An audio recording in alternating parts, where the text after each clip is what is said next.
नमस्कार दोस्तों, स्वागत है आप सभी लोगों का एक बार फिर आपके अपने यूट्यूब चैनल सीएससी टेक निशान पर।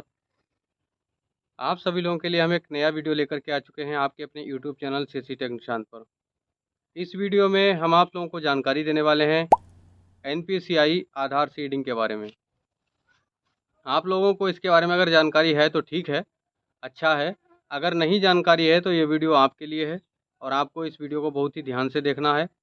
आपको भविष्य में इसकी जो जानकारी है किसी से ना लेनी पड़े, इसीलिए मैं इस वीडियो को आपको यहाँ से जानकारी देने की कोशिश कर रहा हूँ। मैं आपको बता दूँ, कस्टमर जो है उसको एनपीसीआई के बारे में ज़्यादा जानकारी नहीं है। उसको सिर्फ इतना पता है कि हमारे खाते में आधार सीड है या नहीं है, सिर्फ ये जानकारी है और कोई भी जानकारी नहीं है। आपने देखा होगा कि बहुत से कस्टमर आते हैं कि हमारा फिंगर से पैसा निकाल लीजिए, उसमें ट्रांजैक्शन नॉट परमिटेड का प्रॉब्लम आ जाता है, नो चेकिंग अकाउंट का प्रॉब्लम आ जाता है। तो आज हम इस वीडियो में इन्हीं सारी प्रॉब्लम के बारे में जानकारी देंगे और इसी के बारे में बात करेंगे। तो चलिए हम आपको उस जानकारी की तरफ लेकर के चलेंगे और आपको बताएंगे कि किस प्रकार की ये जानकारी है, उसमें क्या होना चाहिए।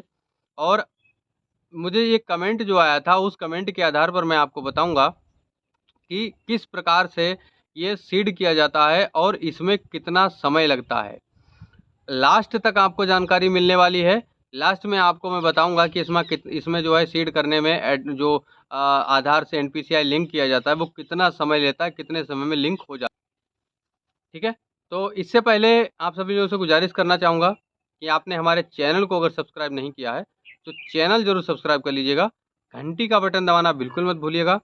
इसी तरह की लेटेस्ट जानकारी आप सभी लोगों को अपने चैनल के माध्यम से हम देते रहते हैं। ठीक है, तो बने रहिएगा वीडियो में लास्ट तक। चलिए हम आपको लेकर के चलते हैं जानकारी की तरफ। तो दोस्तों, कि एनपीसीआई का ये फार्म आता है और फार्म आपको भरना होता है। कस्टमर को बैंक में ले जा कर के भर सकते हैं, कस्टमर को ये फार्म भर के आप दे सकते हैं। बाकी आपको मैं बता दूं एनपीसीआई की ज़रूरत क्यों होती है। सबसे पहले हम आपको बता देते हैं एनपीसीआई लिंक होने की आवश्यकता क्या है।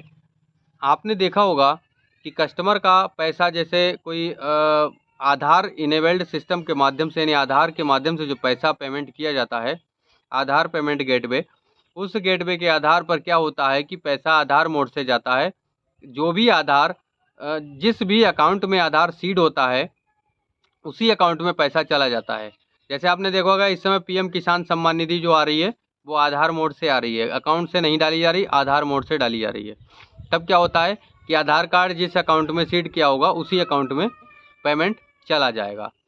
दूसरी चीज़ आती है, इस समय जो नरेगा का पैसा है, मनरेगा का पैसा है, वो भी आधार सीड के माध्यम से ही जाता है। आधार मोड से जब पैसा पहुंचेगा मनरेगा का, तो वो भी आपका जिस अकाउंट में आधार सीड होगा उसी अकाउंट में चला जाएगा।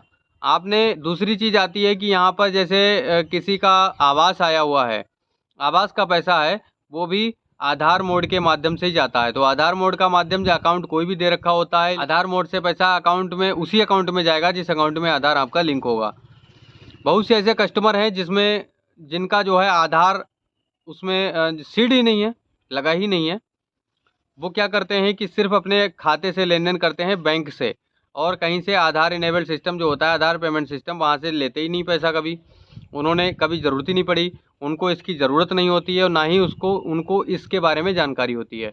तो आपके यहाँ जैसे जिन्होंने मुझे कमेंट किया है, हो सकता है उनके यहाँ किसी का आवास आया हुआ हो और आवास का पैसा नहीं जा रहा हो उसके अकाउंट में, तो सेक्रेटरी की तरफ से, यानी सचिव साहब की और प्रधान जी की तरफ से बता दिया गया हो कि जाइए अपना आधार पहले जो है एनपीसीआई लिंक कराइए अपने खाते में। तो मैं आपको बता दूं कि जो एनपीसीआई लिंक करने के लिए बताया गया है, तो आप भी कर सकते हैं। जैसे आपने देखा होगा आपकी डिवाइस में एक आधार सीडिंग का ऑप्शन आ रहा है।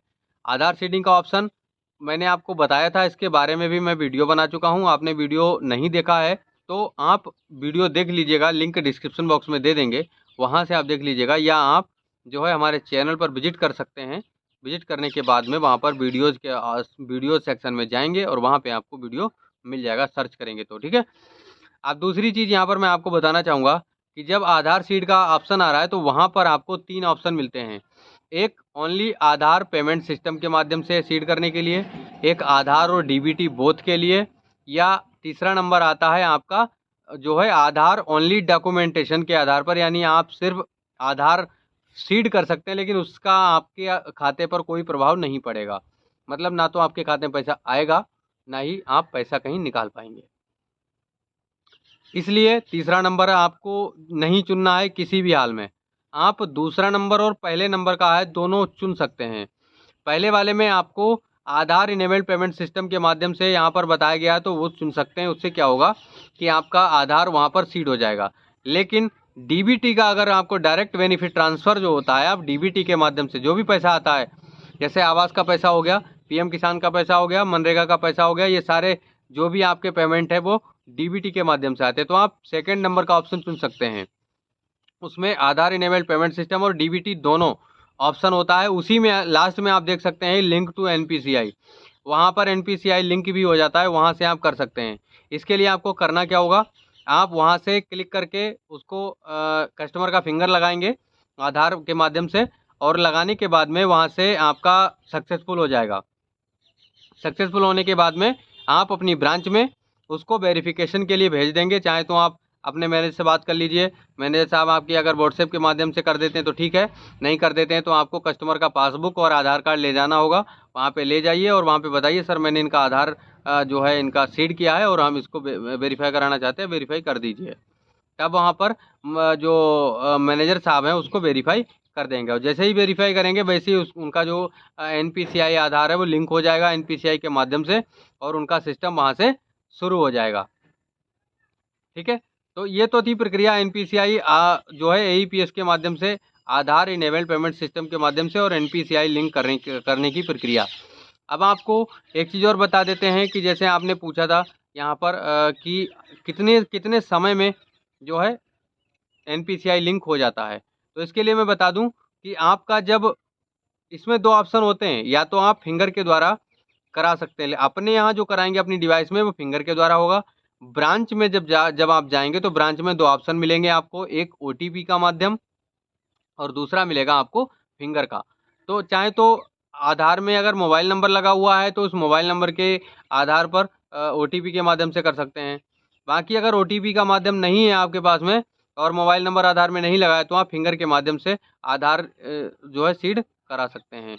दूसरी चीज़ यहाँ पर आ जाती है आपका पेमेंट सिस्टम कितनी देर में शुरू हो जाता है। तो इसके लिए मैं बता दूं, जो एनपीसीआई आप लिंक कराते हैं वो एनपीसीआई आपका जैसे ही आपका सक्सेसफुल लिख कर के आ जाए, वहाँ से सक्सीडेड हो जाए, तो वहाँ के उसके बाद में आप एनपीसीआई का तुरंत अपना लाभ ले सकते हैं। लेकिन अगर कोई पेमेंट आया हुआ है, सरकारी पेमेंट डाला गया है आपके अकाउंट में, तो एनपीसीआई लिंक होने के बाद में कम से कम 15 से 20 दिन लग जाते हैं उस खाते को एक्सेस करने में। जैसे आपका कोई मनरेगा का पैसा है और काफ़ी बार उसको पेमेंट वहाँ से रिलीज़ किया गया लेकिन आपके अकाउंट में नहीं पहुँचा, तो क्योंकि आपके खाते में आधार नहीं लगा था। अब आपने अगर अपने अकाउंट में आधार सीड करा लिया, जैसे आपने आज सीड कराया है, तब आपका पेमेंट जब दोबारा उसमें भेजा जाएगा तो उसके लिए क्या करना होगा कि वो वहाँ से जब पेमेंट भेजा जाएगा तो आपके खाते को एक्सेस करेगा। जब आपका खाता एक्सेस किया जाएगा, वहाँ से आधार वेरिफिकेशन होगा, आपका अकाउंट वेरीफाइड होगा कि हाँ इस खाते में अब यहाँ से पेमेंट भेजा जा सकता है। तब इतनी प्रक्रिया जो होती है 10 से 12 दिन ले लेते हैं, 15 दिन भी ले लेते हैं। अगर आपका कोई आवास का पैसा आ रहा है तो आवास का पैसा भी आपका 10 से 12 दिन लग जाते हैं एक्सेस होने में। ठीक है, बाकी आप अगर चाहें तो जो एनपीसीआई माध्यम से लिंक करा रहे हैं तो वो जो है प्रक्रिया वो आप अपना फिंगर लगा करके तुरंत चेक कर सकते हैं। आपकी डिवाइस में उसका फिंगर तुरंत लगने लगेगा और तुरंत ही आपका पेमेंट होना शुरू हो जाएगा। ये तो थी प्रक्रिया। ठीक है, तो यहाँ पर आपको अगर मेरे द्वारा जो जानकारी दी गई है सही लगी, अगर आपको लगा है कि मैंने जो जानकारी दी वो सही है, तो हमारे वीडियो को लाइक ज़रूर कर दीजिएगा और इस जानकारी को लगभग में सभी लोगों तक शेयर भी कर दीजिएगा ताकि सभी लोगों को इसके बारे में जानकारी हो जाए। ठीक है, तो आज के लिए जो जानकारी मैंने आपको बताई बस यहीं तक थी। अब हम मिलेंगे अगले वीडियो में इंटरेस्टिंग जानकारी के साथ। आज के लिए इतना ही, नमस्कार।